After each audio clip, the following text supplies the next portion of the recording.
সম্প্রতি রক্তমাখা শূকরের মাথা পাওয়া যায় প্যারিসের কেন্দ্রস্থলের জাভেল মসজিদের দরজার সামনে। ফজরের নামাজ পড়তে গিয়ে মুসল্লিরা এই ভয়াবহ দৃশ্য দেখে হতবাক হয়ে যান। সেই শূকরের মাথার ওপরে নীল কালিতে লেখা ছিল ফ্রান্সের প্রেসিডেন্টের নাম ম্যাক্রো।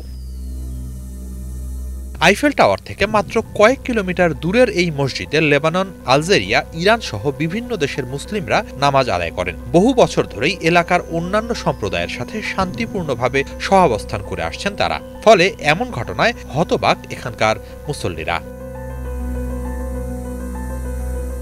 আল জাজিরাকে স্থানীয় মুসল্লিরা জানান, এমন বীভৎস ঘটনা এর আগে এখানে কখনো ঘটেনি। ফলে এমন কাণ্ডের পর এক ধরনের চাপা উদ্বেগ, উৎকণ্ঠা কাজ করছে। যা হোক, পরে খবর পেয়ে পুলিশ ঘটনাস্থলে পৌঁছে ওই শূকরের মাথা সরিয়ে নেয়। তারা জানায়, কেবল জাভেল মসজিদ নয়, আরও ৮টি মসজিদের সামনে একইভাবে শূকরের মাথা ফেলে রেখে গিয়েছে দুষ্কৃতিকারীরা। প্রাথমিকভাবে এসব ঘটনাকে মুসলিম বিদ্বেষী ষড়যন্ত্র আকারে দেখা হচ্ছে। প্যারিস পুলিশের প্রধান লরা নুনেজ জানিয়েছেন, এর আগে ঘটা এমন কিছু ঘটনা বিদেশি হস্তক্ষেপ হিসেবে প্রমাণিত হয়েছে। সেসব ঘটনার সঙ্গে এবারের ঘটনারও মিল পাওয়া যায়।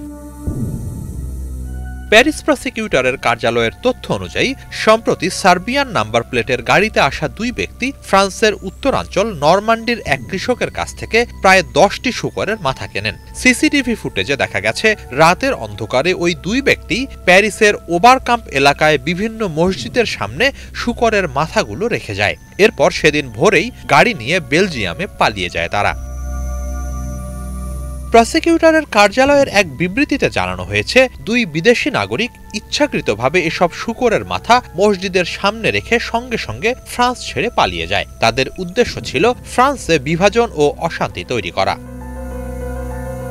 প্রসিকিউটর লর বেকোয়া বলেন, এসব ষড়যন্ত্রের মূল লক্ষ্যই হল মানুষকে উদ্বেগ, উৎকণ্ঠায় ফেলা, নাগরিকদের নিরাপত্তা নিয়ে প্রশ্ন তোলা এবং শেষ পর্যন্ত সাম্প্রদায়িক বিভাজন সৃষ্টি করা।